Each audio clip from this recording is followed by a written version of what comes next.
Hey everyone, back again. Today we're going to talk about Sara Ahmed's The Promise of Happiness. But before jumping into that, if you want to follow me anywhere other than here, you can find me on Instagram at theory_and_philosophy or on Twitter at David Guigno. And if you're listening to this in podcast form, you can find it on YouTube, where I sometimes release videos. And if you're listening to this in YouTube form, you'd be able to find it in podcast form anywhere where you get podcasts where there shouldn't be any ads. Now, to help me out, if you're doing that on Apple Podcasts, be sure to like, share, subscribe if you have those options, but certainly leave 5 stars and leave reviews, which I read, which, helps me keep in touch with you somewhat, at least in a one-way direction. And the same goes with YouTube. Like, share, subscribe, tell your friends. Who knows, they might get a kick out of this. And if you want to help me out monetarily, you can do that via Patreon or PayPal, but obviously no pressure. But I don't want to waste any more of your time with that. Let's jump into Ahmed's The Promise of Happiness. And it, like many books, starts with an introduction titled, Why Happiness? Why Now? So using some key philosophical voices in the history of philosophy, and she goes through many throughout this book. Now, I'm not going to present every single one that she does because that would take forever, but some of the figures that come up are Spinoza, John Locke, Nietzsche, Schopenhauer, I believe, at one point too, a number of key philosophical voices that she uses to really discuss this thing called happiness. Now, in addition to them, throughout the course of the book, she makes reference to a lot of cultural artifacts, including film, short stories, and novels, including The Bluest Eye by Toni Morrison, and then other short stories. She discusses the films Bend It Like Beckham, other films like Children of Men, The Island, and other stories like Brave New World. Now, I will be making kind of really brief mentions of those because it would take too long for me to give a very proper summary of them to explain what exactly Ahmed is pointing out in them. Now, the reason for that, and it really, the onus falls on me here, is to try to find a steady balance between giving us what Ahmed is communicating to us while still remaining truthful to her text. But it's difficult to do that because it would require me to present all of these other films and books and short stories that would just take too long. So I'm just putting that out there in case anyone had already read this in the past and you're like, oh, well, you didn't really talk about Bend It Like Beckham all that much. And it's just for the sake of brevity, and it's for the sake of clarity, and for me to be as concise as I can. So that was a long digression. I apologize for that. But anyways, let's jump back into it here. Just uses all of these kind of philosophical voices, some of which I've already mentioned, to point to this concern for happiness, and how in the history of philosophy there has been a very strong concern for happiness, going all the way back to Plato and Aristotle, of course, where happiness was figured as the highest good. That is, once we've attained happiness, or we treat happiness as an end, then we know what we must do in order to attain this happiness, which will give us fulfillment. Now, despite that, there are quite a few inconsistencies, quite a few disagreements in the history of philosophy as to what happiness actually is, or what actually causes it. And to be quite frank, and to be really put Ahmed's text into a very narrow scope, the problem is that for everyone, happiness is different. The things that will cause happiness will be different, and what it looks like will be different, which troubles any easy discovery of what it is. So instead of going down that route, Ahmed instead asks, what does happiness do? That is, in what frame of mind, and what, as well as what social setting, what kind of economy of effects does happiness exist in, and what function does it serve within that economy of effects? So specifically, she asks how happiness is imagined as being what follows being a certain kind of being, which might seem strange, but she is wondering about why certain actions are associated with happiness, and therefore why certain people are associated with attaining happiness. And as she will come to say, this is often foreclosed to people that do not fit within the normative framework, be they racial or sexual gender minorities that do not abide by the dominant narrative, so to speak. Now, as much as she credits many of these early philosophers who go back many centuries and millennia for really presenting us with this question of happiness, she says that she finds her real kind of fulfillment, her real kind of joy with this question, with the ways in which BIPOC people have called attention to the mobilization of an idea of happiness in order to maintain the status quo.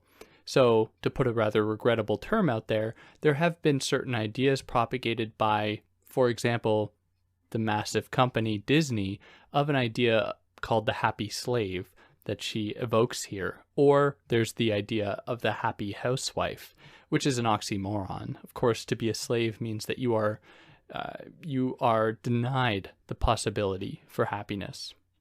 Yet these two terms are put together in order for people to believe that they're happy, or to believe that there's something good to be found within enslavement, which is obviously cannot happen. But why this concern with happiness? Why is she writing this book? Well, in a sense, and this goes to the title of the introduction, Why Happiness? Why Now? In a sense, she's speaking against pop psychology.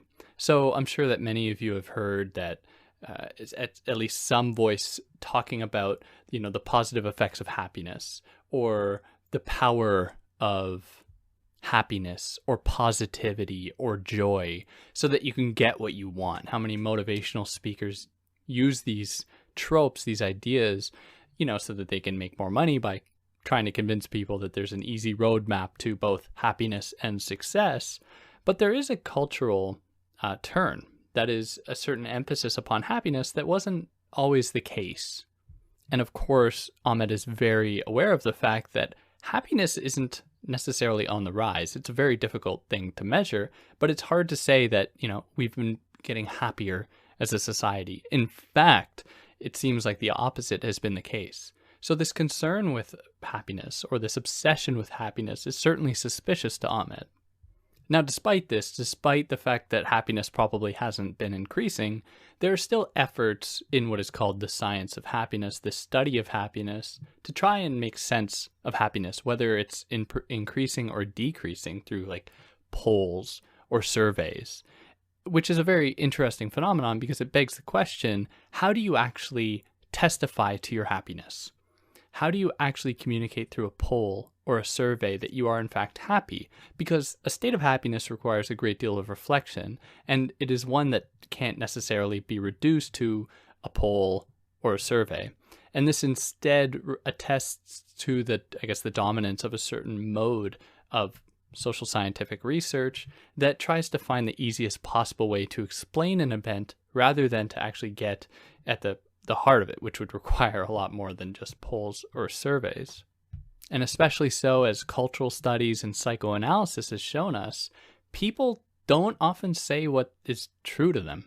People say what is true to their immediate self, their kind of ego self, their egotistical self, but not what is true to them as themselves, which is a very difficult thing to actually come to terms with and to actually understand.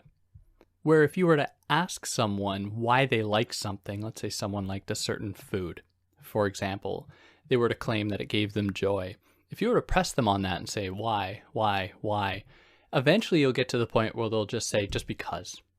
It's just the way it is. Like, I just like it.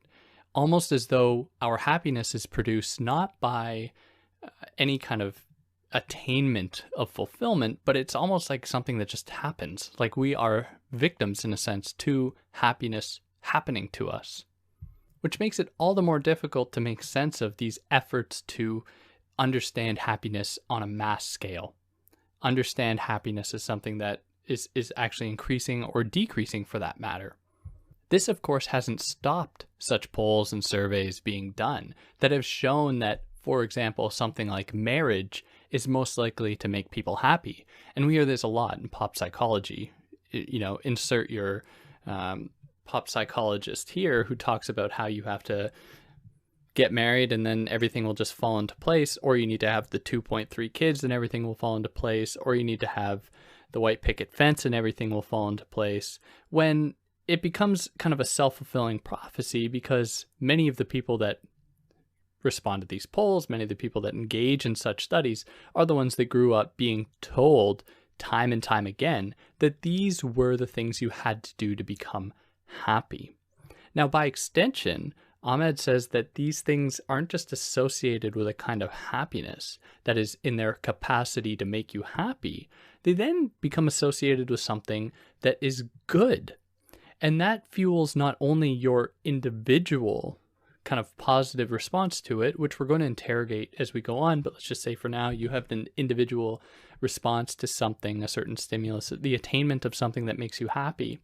But then the fact of that does not necessarily mean that you're going to spread that idea. It's with the attachment of the idea of goodness that you come to say, oh, well, of course I have to train my children to believe the same thing as well, because it's been so fulfilling. It's been so wonderful for me. Of course, that brackets off how these things that are associated with happiness are only given that meaning or given that potential with the exclusion of other opportunities, other possibilities. So it is self-fulfilling in that way, where the dominant power structure comes to say you have to do these things in order to be happy, and then those things happen and they feel good because every other institution is lined up in such a way as to benefit those people, that then through the fact that their lives become easier, their lives become more recognized in the face of these dominant structures, these dominant institutions, they then associate that with a kind of happiness. Now, with this all being said, it would be totally erroneous to come out of this thinking like, oh, I can't attain happiness from having the 2.3 kids or the white picket fence or the house. Absolutely not. If that is what makes you happy, that's what makes you happy. But rather, Ahmed is curious about the way in which happiness en masse, on a wide scale, is framed and associated with, or a term she uses in the Cultural Politics of Emotion, one of her other texts, how the term happiness, the idea of happiness, comes to stick to certain objects, comes to be inextricably linked to it or to them. Now, earlier I'd said we experience this happiness individually. But of course, when it happens on such a wide scale, we have to recognize the kind of group or the kind of communal impetus behind the attainment of certain things to attain happiness. And that is because if it is indeed political and cultural, that is the attainment of happiness, then it is correlated not only with things that are going to make you individually happy, but things that are going to make the community happy. And so there is the possibility for a sort of group formation to form around that. And people come together around their mutual attachment to certain things, to certain actions like marriage, for instance, around which people can cohere an identity that marriage will give them or promise to give them the goods. And with this comes a degree of pressure, because if you then refuse marriage, for example, and I'm picking on marriage a bit here, but let's roll with it. If you refuse marriage, then it's not just as though you are, in the eyes of your community, refusing happiness for yourself. You are, in a sense, refusing happiness for the community. And I'm sure many people can relate if they refuse to, let's say, have kids. They refuse to get married, for example. How their family has a very strong reaction to that. Like, oh, how could you do this to me? Might be one way that it is framed. How can you do this to us? How can you not participate in this ritual? So that reveals for Ahmed that happiness isn't just about attaining individual fulfillment. In fact, there's a kind of obligation to happiness, in that happiness is associated with certain institutions, with certain actions that maintain the status, the kind of coherence, the kind of connectedness of the community in which you are a part, or of which you are a part, I should say. So people who refuse to comply, or who simply cannot comply with these dominant institutions, are then seen as an aberration, or as bringing unhappiness upon themselves. Or they're seen as being maybe backwards, or too strict, or one of the terms that'll come up, they're just being like a feminist killjoy, or just a killjoy period. So throughout the course of this book, she's going to ask who is excluded from the project of happiness? Who is given the privilege to have happiness in this world? And her goal is to proffer up this idea of the killjoy, someone who kills happiness, to be quite blunt about it, because that is how we open up possibility. It is when we begin to question what objects and what actions are associated with happiness that we can open up the door for newness, for possibility. Now, with that being said, there is a difficult tension that runs throughout the course of this book, where on the one hand, it seems like happiness is always already implicated within the dominant structure. That is, happiness is always already associated with certain institutions, with certain mind frames, with certain kind of group interests, and so on. But at the same time, Ahmed is trying to proffer up an idea of queer happiness, for example, or a kind of undoing of the way that happiness is currently framed in order to welcome different forms of happiness. Now, the reason I'm bringing this up is because at times it seems like Ahmed wants to get rid of the project of happiness altogether. But at other times, she recognizes that happiness is almost all we have in this world, where we need to find these moments for ourselves in this hypermasculine, globally capitalized world in which we have to find kind of room for ourselves. So there's that tension here, and it'll play itself out throughout the course of the book. But that propels us here into chapter 1, titled Happy Objects. So when we describe something as making us happy, that is like an object, like the phone that I would get at Christmas or whatever, it makes us happy.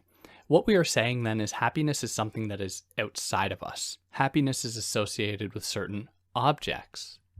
Now, because she observes that the object is outside of us and therefore happiness is located outside of us, this opens up what's called, or what I'm calling, a triptych of possible observations. And a triptych is like a 3-paged pamphlet, let's say, where you see like 3 different sides of a pamphlet thing at once. Not just a pamphlet, but any kind of reading, like a book with 3 pages at once, where it's, anyways, it's just fancy jargon. Anyways, we see these 3 possibilities unfold here. That is 3 possible observations for this location of happiness outside of us. So this reveals, firstly, that happiness involves affect, where we are affected by objects, and in return or simultaneously, we affect certain objects by inscribing them with happiness, with an idea of happiness. Secondly, what we reveal is a certain intentionality. That is, we find ourselves being happy about something, some object. And thirdly, what we are doing is putting forward a kind of judgment of the object when we associate it with happiness, because we are also then associating it with a kind of goodness. And so when these objects circulate, they operate, they kind of accrue more and more meaning, more and more value, more and more association with happiness. So it's kind of like a snowball. And as time goes on, they become more and more associated with that possibility, like marriage, for example.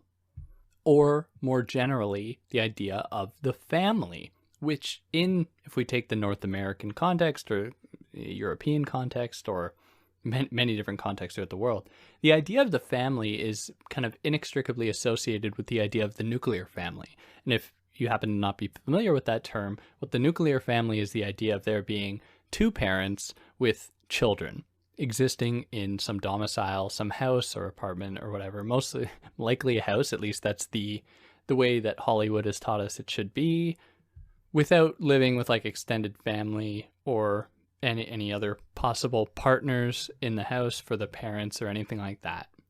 Now, this dynamic is associated with delivering happiness, but that is pretty arbitrary. That is, the association of happiness with that dynamic, because it is a relatively new dynamic for many millennia, there was no such thing as the nuclear family. People took care of other people's children. It took a village to raise a child type of thing, where everyone worked together. It wasn't just people existing in their little bubble to raise children on their own. So this reveals something fundamentally interesting for Ahmed in terms of the etymology, which is the history of the term happiness. because happiness historically was not associated with certain actions, with certain things per se. Rather, coming from the Old English or Middle English term hap for found in happiness, it was associated with chance, or with being aleatory, which is just another word for chance. So that makes sense when we associate it with objects, because we know that these objects aren't innately producers of happiness. That only happens in relation to a human, where it is ultimately subjective in how they respond to that institution or that object. So it is quite random. It's by chance that we associate certain things with happiness. So to kind of illustrate this, she uses the example, or an example from John Locke. And John Locke uses the example of grapes. And he says that he loves grapes. And even when grapes are out of season, like during the winter, I assume, he still loves them, but he doesn't have them. So he loves the promise of the grapes. He knows what the grapes are going to give him when they're finally in season again and he can eat them.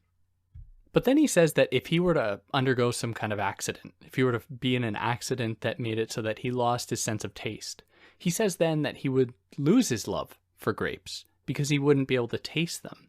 And this reveals for Ahmed the affective, or we could use another term here, the phenomenological aspect about the relationship, John Locke's relationship to grapes, in that he's not saying that there's anything innate about grapes to produce happiness, but rather it only happens in relation to a subject perceiving those grapes through taste. And this leads her to write that happiness is an orientation toward the objects we come into contact with. We move toward and away from objects through how we are affected by them. And of course, once we come to terms with this, we recognize that happiness is determined within a social setting, within a social dynamic.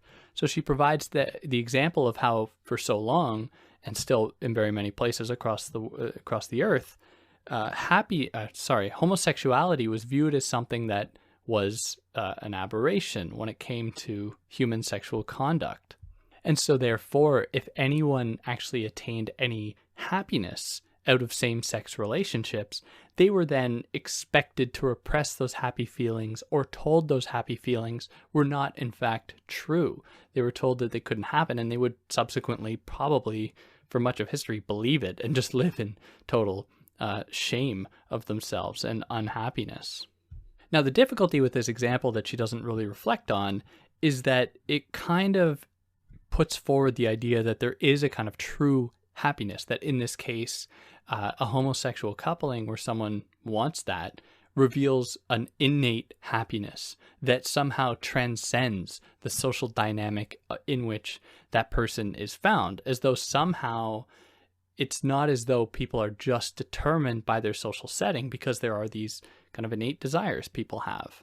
Now, the way that rebuttal could be contrasted or refuted is to look back to the case of John Locke, where the case of grapes is not that John Locke is taught that he likes grapes. I mean, it just happens to be appeasing to his palate, just in the same way as same-sex relationships are just naturally appealing to that person. It doesn't mean anything in terms of happiness per se as a kind of social construct. It reveals that there are these biological directions, these kind of biological drives or motivations behind our attainment or our striving for happiness, that we can't ignore that either. It's not as though it's just all like socially determined and that's it. That would be totally ironic, and it would show that it wouldn't explain how people always seem to be able to deviate from the norm or want to deviate from the norm if it was just determined socially.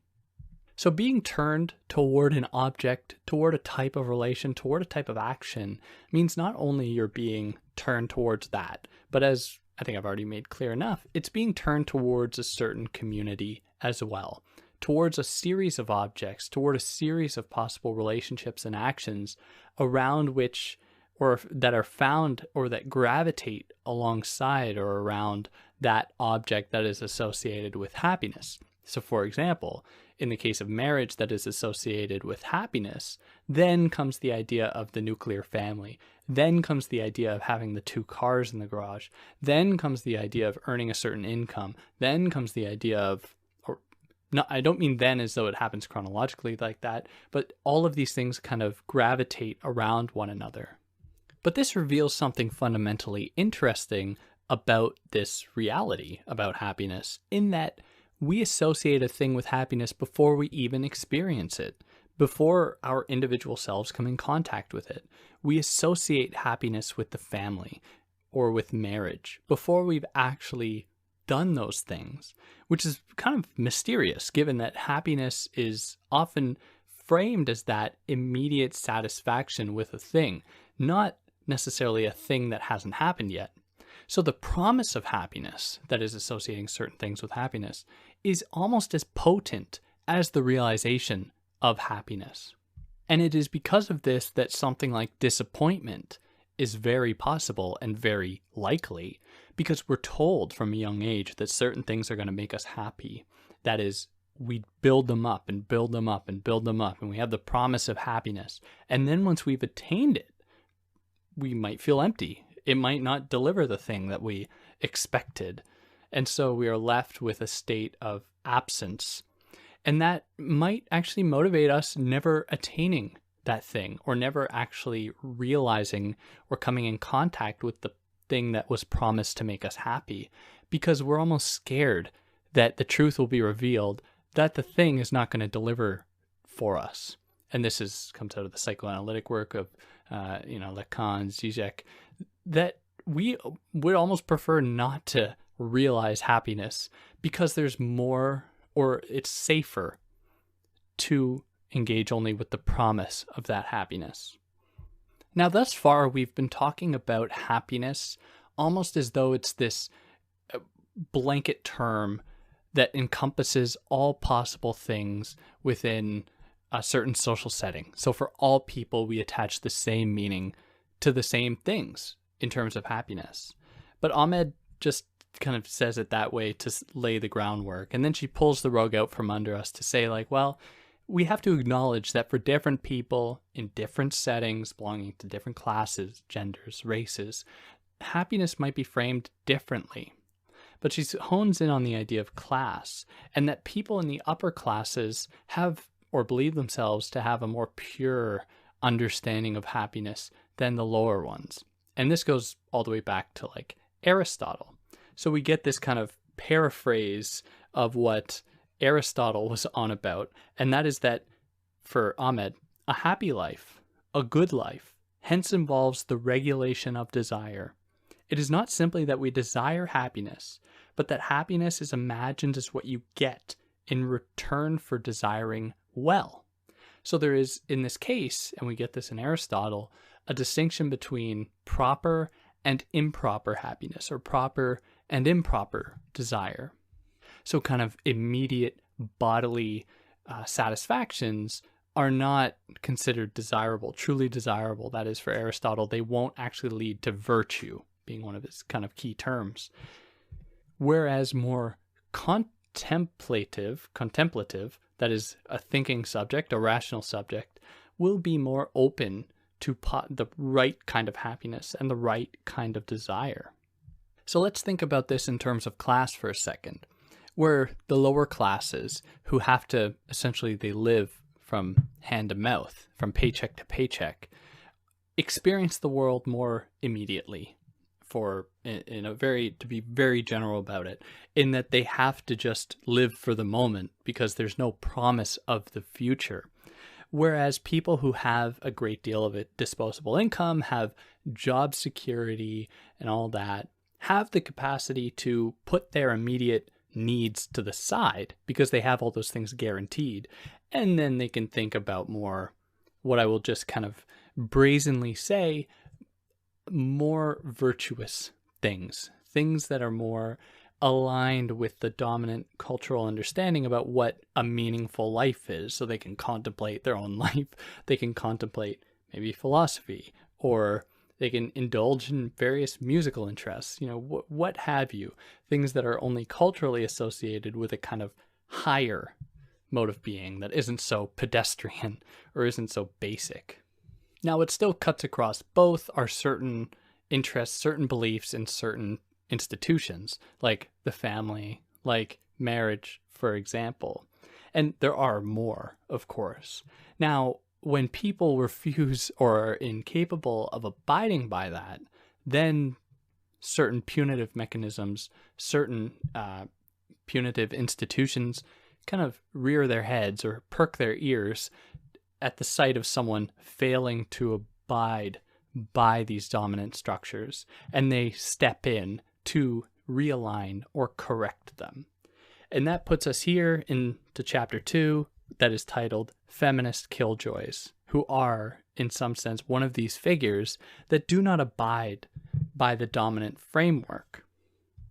So she starts out this chapter by talking about Betty Friedan's book, The Feminine Mystique, in which she argues that the key to women's happiness is to emancipate themselves from the household. Now, this is an idea that obviously relates to second wave feminism, in which women regarded themselves as being subjugated to male authority in the household. So they were viewed as being only housewives. And so part of the resistance of second wave feminism was to oppose that framing of women as only housewives or as only mothers, so that they could engage in their own quest for capital, their own accumulation of capital. They can engage in their own projects to become military generals, to become CEOs, and then equality will be attained. So happiness was foreclosed to women for Betty Friedan because they were constructed in relationship to men and kind of framed as being subjugated or being made subjugated to men. Now, Ahmed is exceptionally suspicious about this because she asks, who are these women that Friedan is talking about? Friedan, I don't know how to properly pronounce it.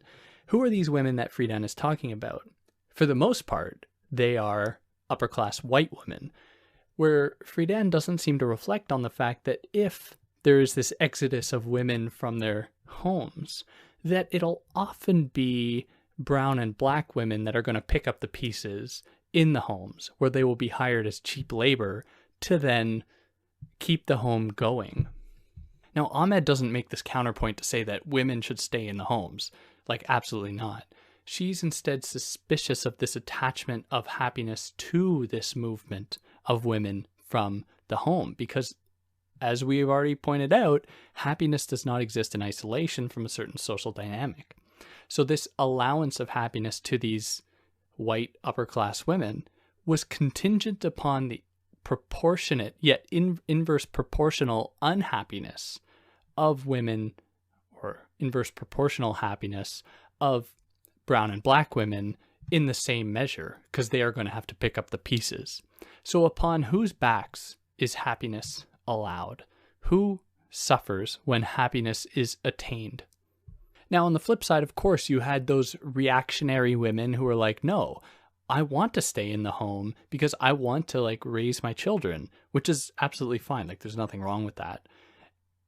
But Ahmed is curious or suspicious about both, because they both have a kind of reactionary, angry response to what would then be, kind of broadly called third wave feminism, because that feminism was viewed as just muddying the waters or kind of refusing women to be happy, where third wave feminists were both calling attention to women just staying in the home all the time and women learning how to operate drones and tanks, because these obviously are both ways in which the dominant system keeps going, most often at the expense of brown and black women. So in the one case, we have women just existing within the capitalist military industrial complex world that keeps the basic system, the very complex, I should say, system of capitalist interest rolling, while the other one, that is women staying in the homes, keeps the gendered dynamics going. So she is here curious about the way that feminists are framed as killjoys because they are, disturbing women in either of these positions. So feminists are viewed as people that take away the possibility for joy. Now, to think about this more closely, she uses an example, or she uses one of Jean-Jacques Rousseau's stories, Émile, that's centered on the experiences of a young orphan named Émile, who with the proper education, who with the proper upbringing, despite him being an orphan, attains virtue and happiness. Now, in a later book, we are introduced to Émile's wife named Sophie, who too, apparently, according to Rousseau, attained a good, or had a good upbringing and had a good education. But the way in which she was given this education was not for her to be virtuous in the same sense as Émile, that is, to be a successful business person, I think, or to be just a successful person in life. It was instead for her to be a good housewife. So for all intents and purposes, she was properly socialized. She should have every right to the happiness that she feels. That is because she followed the dominant script and became a housewife. So Émile's happiness was attained by his fulfilling a kind of virtuous life, whereas Sophie's happiness is attained by her facilitating Émile's happiness, because she's preparing all his meals, raising children, keeping the house clean, probably doing other clerical work for Émile while he can do the more meaningful stuff. So it is not just that certain objects are associated with happiness, and it's like everyone has a kind of neutral possibility of attaining that. Happiness is also predicated upon the formation of certain subjects as, I guess, proxies, or as people that are just meant to serve other people so that they can attain happiness. In this case, all that Sophie was brought up for was to make her husband's life good. So women who refuse Sophie's path in life, that is, they refuse to just abide by this dominant script, are constructed as feminists, which is a term that is kind of is stuck to an idea of unhappiness, that is, being a killjoy, refusing to allow happiness to happen. Or they're viewed as kind of foreclosing the possibility for their own happiness, where it's not just like they're stopping other people from being happy, they are seen as, stopping them from being themselves happy. But ironically, for these women who refuse to abide by this script, this is exactly what makes them happy, because they don't have to do these gendered things that are super alienating, and to invoke studies and polls and surveys, because we take those as good measurements. Women who do not necessarily involve themselves within the script, that is, having the 2.3 kids and having a husband, if that's the life that they happen to choose, tend to live more fulfilling lives, according to polls and surveys. But they are still associated with bringing unhappiness upon themselves, or they're viewed as being killjoys or troublemakers. But as I mentioned earlier, and as Ahmed mentioned earlier, it is not as though when you disrupt the project of happiness, you are only disrupting your own happiness, or if you call out that racist uncle at the dinner table, that you're disrupting their happiness for being racist. When you refuse to be happy, when you refuse the project of happiness, then you are rallying, you are struggling against the very community at large, the social fabric in which you find yourselves. So then people have a kind of immediate gut reaction to that, to defend, because they feel themselves to be under attack, which is a kind of abreaction in order to maintain the system at hand. So for example, the example that Ahmed illustrates is sitting at the dinner table, let's say Thanksgiving dinner, and you have that one aunt or uncle who happens to be saying racist things, and you call them out on it. You might be constructed as this feminist killjoy. Maybe not in those terms, but you're seen as being a killjoy. You're seen as being someone that's taking the life out of the party, maybe, just bringing your politics into it. When Ahmed asks, is it that this person is killing happiness? Or is it the racism that they're calling out that is actually killing the happiness? But we are normalized to that kind of unhappiness, or to that killjoy, the person who is racist closing off happiness to, in most cases, brown and black people. Is that the person that is killing happiness? I would like to think that, in fact, it is. That is the person. That is the culprit, not the person calling it out. Yet this is how the dominant framework works, in that the privileged position, the privileged mind frame, the privileged voice can say what they want with transparency. That is, what they say is not viewed as being bad just because it folds in so well with the dominant script. So even though calling out racism is the morally correct thing to do, if I can be so blunt, it is still framed as being the bad thing, where you are seen as being the shit disturber or the troublemaker. And so then there's an expectation, not only on the part of these feminist killjoys broadly, but also upon just generally marginalized people, like brown and black women, who are expected to perform a kind of ultra happiness, where this trope of the angry black woman is used to illustrate these women as being kind of uncontrollable and on the verge of exploding. And so to curb that, they have to perform they have to be like extra happy, extra careful, so as not to set off or to offend the delicate sensibilities of the dominant racial class that they associate with or might be around. Racial class, God, that's the dominant race, white people that they might be around and have to coddle by being extra happy. So one of the projects of feminism is to challenge happiness as it is normatively constructed in order to expand possibilities. Because if we are satisfied culturally with certain actions, with certain beliefs as being the producers of happiness, then we are foreclosing the possibility to realize happiness in other ways.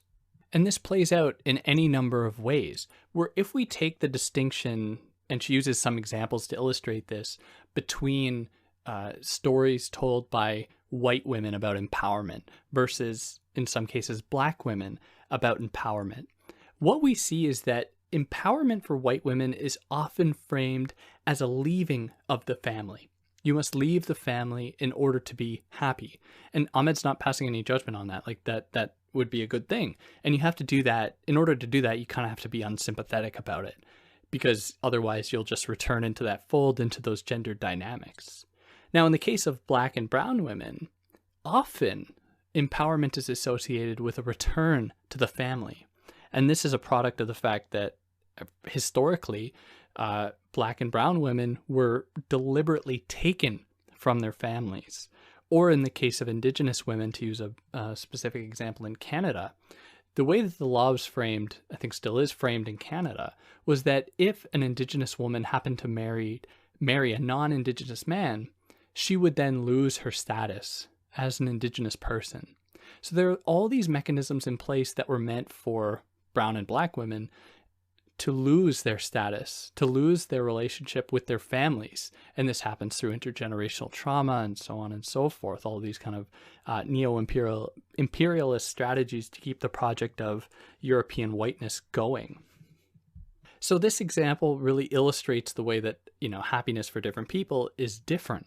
And it is only when we acknowledge that, then we can begin to challenge happiness as being associated with certain actions. Now, of course, the dominant framework, being mostly generally white upper class, tries to impose certain beliefs about happiness onto marginalized people. So she uses the example here of The Bluest Eye by Toni Morrison, in which a young black girl, and there's a lot to this story, and I can't go into all the details about it because that would take too long, but a young black girl wishes that she had blue eyes, essentially fitting with the dominant beauty standard that permeates, that is, having blonde hair and blue eyes. And she yearns to be like this. As she's going through these traumatic events, she always yearns to be this other person. And there's nothing natural about preferring that looking that way. It is instead only brought upon by the powerful. So that will propel us here into chapter 3, but I'm gonna wrap this up here, and we'll continue next time from chapter 3, titled Unhappy Queers. So thank you for listening this far. If you have any questions or anything, leave a comment. If you like what I did, leave a like or 5 stars wherever you're listening to it in podcast form. And if you think I did anything wrong, I'd love to hear about it. I don't have the time to respond to every comment, but I do try to read them all. And if there are any like pressing ones, I'll definitely put in the time to respond or deal with you directly. But yeah, thanks a lot for listening, and I'll catch you next time. Take care.